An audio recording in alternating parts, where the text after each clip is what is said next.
Those little conveniences may be secretly bleeding your bank account. Tonight, how everyday money leaks can turn into a monthly trap for your budget. Summer travel is expensive, but the right card can work for you, not against you. Next, how to make credit card rewards help your vacation without bringing home more debt. And keeping costs down when temps go up can be a season-long battle. We're helping you lower the temperature in your home to keep your bills down, too.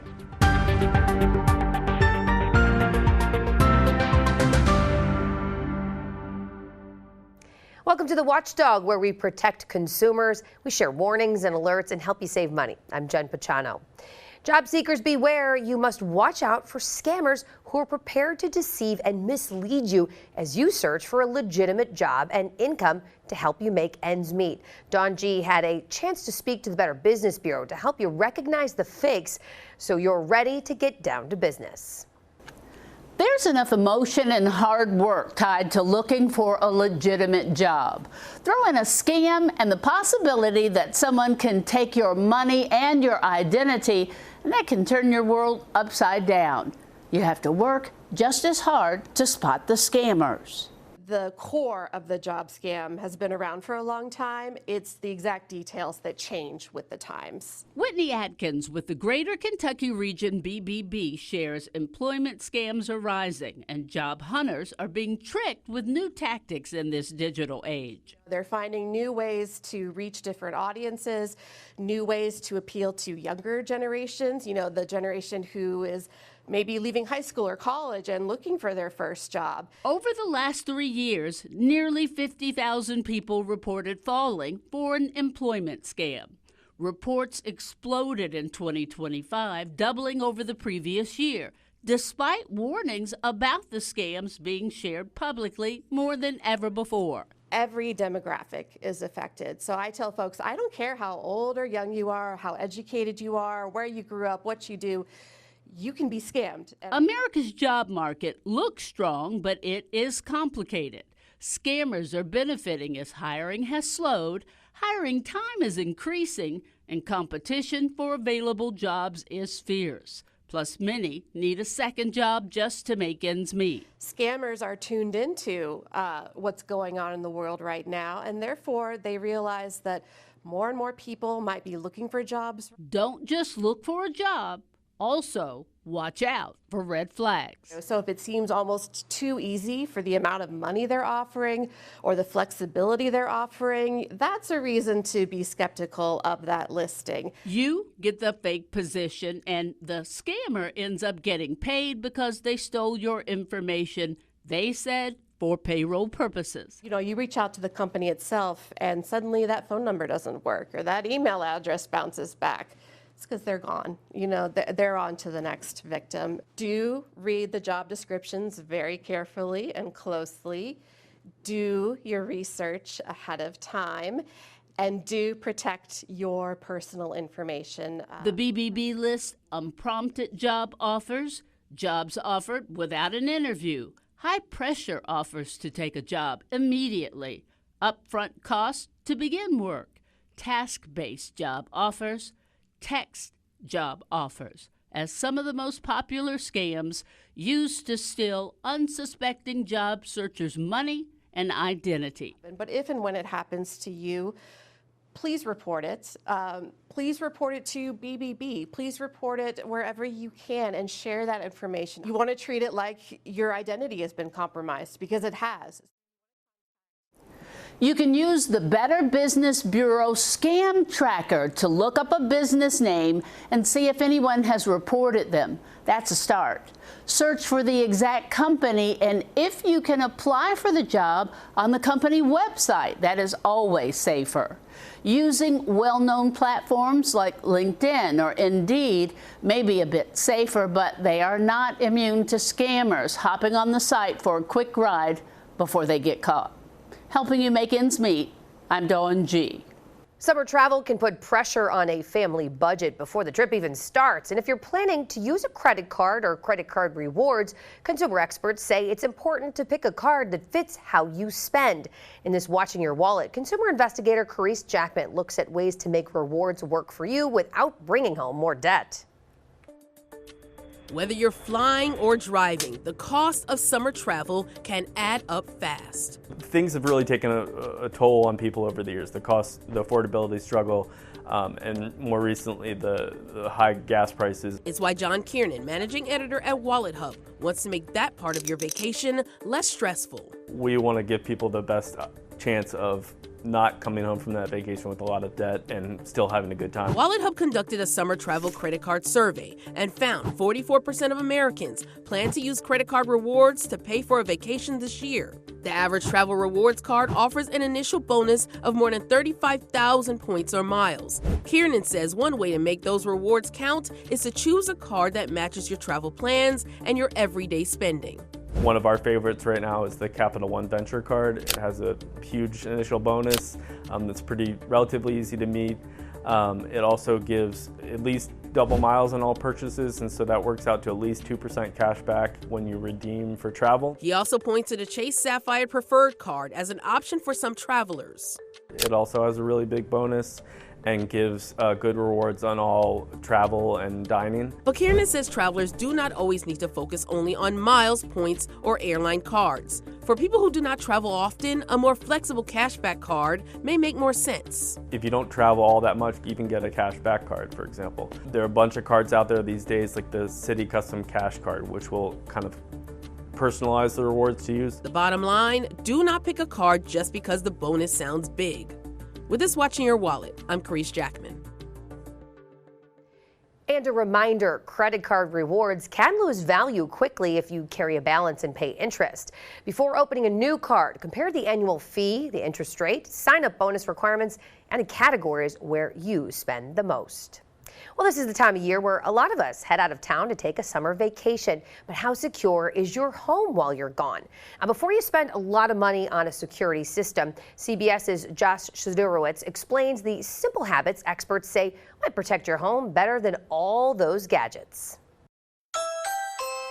Doorbell cameras and DIY devices are more popular than ever. And according to Consumers Checkbook, they're also far cheaper than many traditional alarm systems. The fact is, most burglars, they get into homes simply by walking in through an unlocked door or raising an unlocked window. Executive editor Kevin Brassler says that most burglars aren't using sophisticated Ocean's 11 tactics. In most cases, they're looking for an easy target, an unlocked door, an open window. That's why Brassler says homeowners shouldn't assume they need an expensive security system to stay safe. There's some kind of anecdotal evidence that burglars might tend to avoid homes where it's clear there's a burglar alarm and a siren may go off. But in the end, the way they break into homes is pretty similar. Consumers found professionally installed systems can run you anywhere from several hundred to several thousands of dollars. And that's before you factor in the cost for monitoring, which can be $1,500 or more a year. Whereas consumers found basic DIY systems can be assembled for as little as a few $100. Even big names like ADT are now offering do-it-yourself kits. ADT Blue doesn't require a contract or even the professional monitoring costs. I think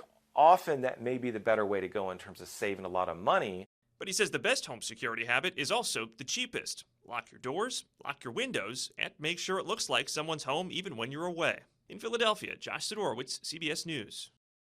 We all do it from time to time, shell out money to save a little more time or make life easier, right? It's called convenient spending. In this Watching Your Wallet, consumer investigator Rachel DePompa shows us why convenience can act like a monthly trap, silently draining your budget. Convenient spending is using your money to save yourself time or to provide yourself some instant comfort.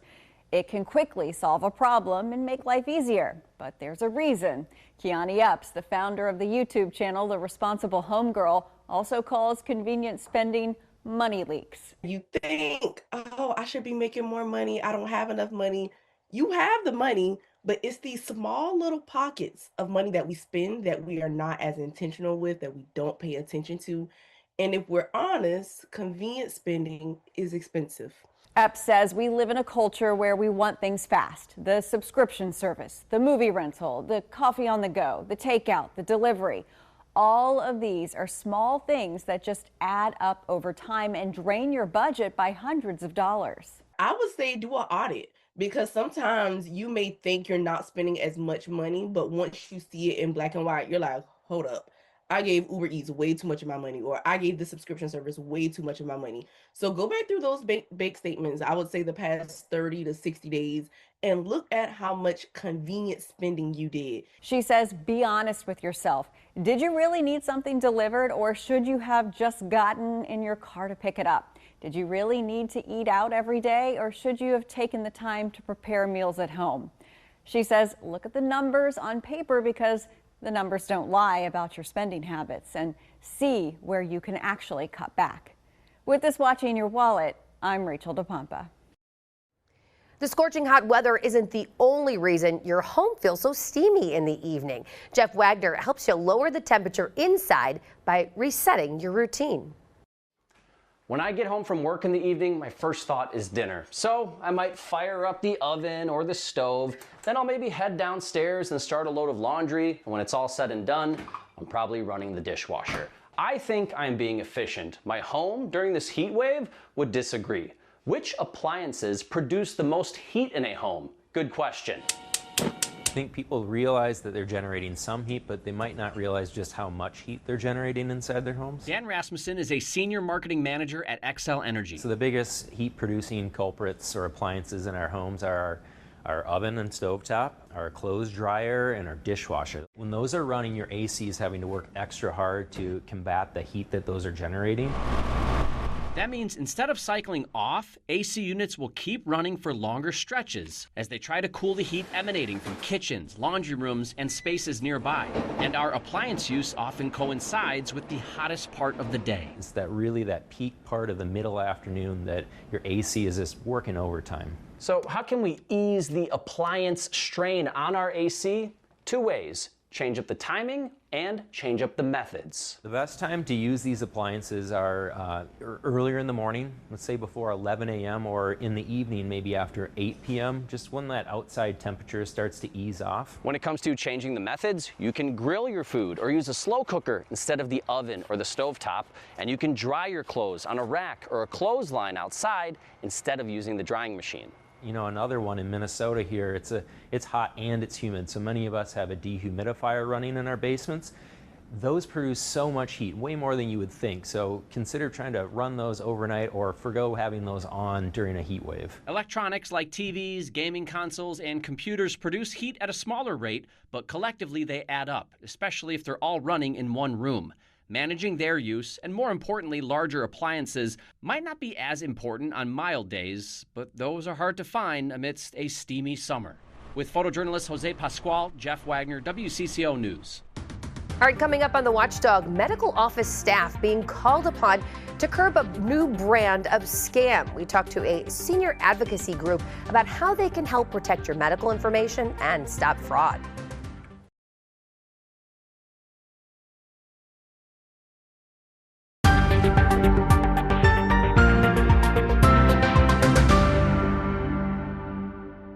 Welcome back to the Watchdog. I'm Jen Pachano, and we are at our Ask the Scam Squad portion of the show. And this is where we bring in members of the Cuyahoga County Scam Squad. They are the ones on the front lines. They're taking reports of fraud. They're helping people navigate if they have been victims. I'm going to bring in Mary Helen Gallagher from Pro Seniors. You're a case management specialist. Thank you so much for being here. Of course. All right. So when it comes to trending scams, if you will, you all see what's happening. What can you tell me about medical office fax scams? This is a new one to me. This is one that we see, but it's not super often because there's not a lot of education information out there. Okay, so it is definitely an avenue in which we're trying to get into. Okay. But what happens is these scammers will generally need, if you're going to submit a claim to Medicare, you need someone to order it. You can't just, not anyone can just order those like supplies, DME, whatever it is. They have to have either a doctor's signature or someone like a nurse practitioner, someone who's authorized to bill Medicare. It's like a prescription. Right. And so what they need is that authorization. So they will send faxes to kind of just a bunch of different doctor offices they get these faxes that come in. It may be patients at that office. It may not be patients at that office. And not everyone is looking out for that. So the office staff, sometimes they see it, they put it in the doctor's area, and the doctor can just sign off on it. And now that scammer has that signature. Because if you're looking at your Medicare statement and you're seeing whatever service it was, it'll say ordered by, and then it'll say someone's name. And so if you are getting a scam, you're seeing a scam on your statement like catheters, you're seeing ordered by and then the name. And then if you look up that name, it's generally in the same area in which the beneficiary lives. So it's less suspicious. It's less suspicious, but people will say, I don't know who this doctor is. He's near me, but they're trying to make it, they're trying to catch on to someone like, oh, it's in your area, it's happening near you. We've had a lot of people who are aware of these things who, look at it a little bit more closely, and they're like, we haven't seen this patient in 20 years, or this is not a patient of ours, or it is a patient of theirs. However, they haven't ordered anything, so they shouldn't be getting these random companies. They're usually DME companies, fraudulent DME companies. DME meaning durable medical equipment, like braces, like catheters. Correct. It's diabetic strips and stuff like that coming? Yes. Okay. So those companies will just send these faxes to doctor offices, and we have seen some doctors or nurse practitioners or whoever is allowed to sign those, but we also get some calls from doctor offices telling me about the faxes that they're getting, and they're coming from these fraudulent companies, and they're asking for sometimes even the patient's files, their medical history, because then you can see it and you can start ordering all of the stuff. That would make sense. And so the ones who catch it, it's really great, because then you can see who the fax is coming from. You can notify the beneficiary that, hey, this is happening. You might want to keep a close eye on that statement or call Medicare, because some of your information is compromised. The Medicare number is the hardest thing to obtain because it's not public information. You can always find someone's name, address, and birth date if you do some quick searches on the internet. But a Medicare number is not obviously personal or public information. So that's kind of the last key to that whole scam bundle that you need to start. They can close the loop with that Medicare Yes, number. that is the key thing that you need in order to submit claims to Medicare. All right, so how can we put a stop to this? So we are trying to get into more provider areas, whether that be doctor offices or things like that, to just let them know that this is happening, because so then they look at those faxes. I'm sure they get a lot of faxes. Right. I mean, this has to be like, hey, everybody button up, tighten up, really pay attention to what's coming in. Right? Unfortunately, scammers are smart, and they know how these things work. So they know that they're getting all these faxes, and most of the time they're legitimate. They're just signing off and signing off and signing off and go. But then, sometimes they look fishy. I haven't seen this patient. I don't know who this patient is. And so those are the ones that get tipped off. Which is great. Yeah, that's good. All right, so if somebody watching or listening here does work in a medical office and says, hold on, I have seen stuff like this, or, what can they do to be a part of the solution? Right. You can always give me a call, and I'll give you my number. It's an 800 number, but it does go directly to me. That is 800-293-4767. Additionally, we will come out and do presentations to your staff, to your teams. That's great. Things like that. We have volunteers all over the state. We also travel throughout the whole state of Ohio, and we're also able to mail any brochures and information that we have that you can have at your doctor office for your patients. That's wonderful. Thank you so much. Of course. Still to come on the Watchdog, are you one of the many homeowners overspending by thousands when it comes to your mortgage? We share solutions to bring your monthly costs down.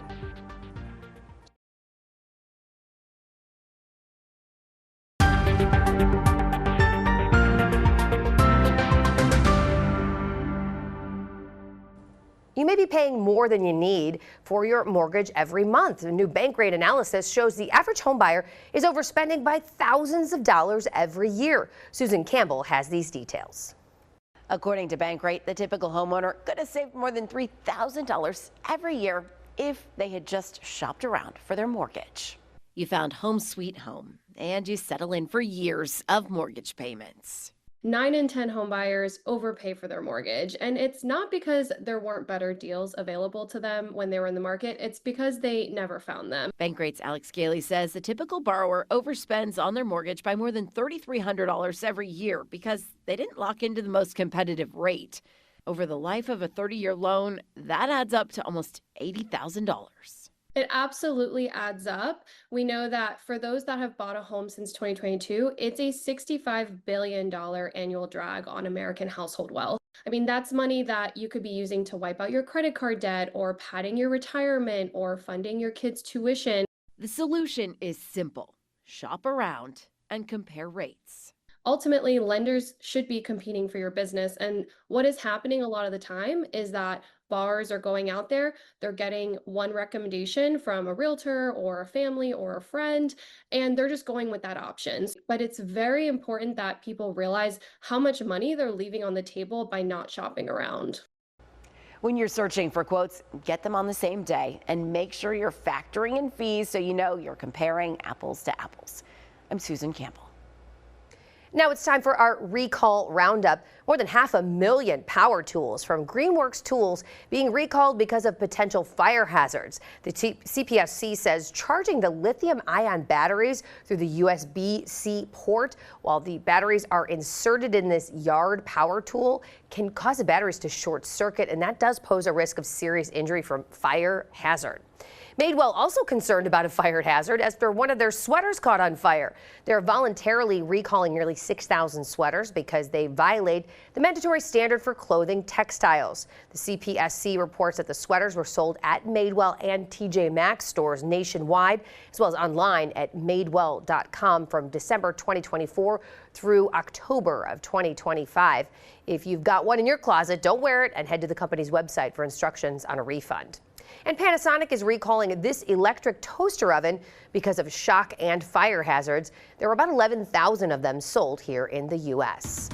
Well, that's it for this episode of The Watchdog here on 19 News Plus. Every week, we bring you the latest scam alerts, fraud reports, recalls, and trending consumer news. Each Wednesday evening, that's at 6:30. Now, if you'd like to catch some previous Scam Squad stories, you can find those on cleveland19.com under the News tab. I'm Jen Pachano. Thanks for watching.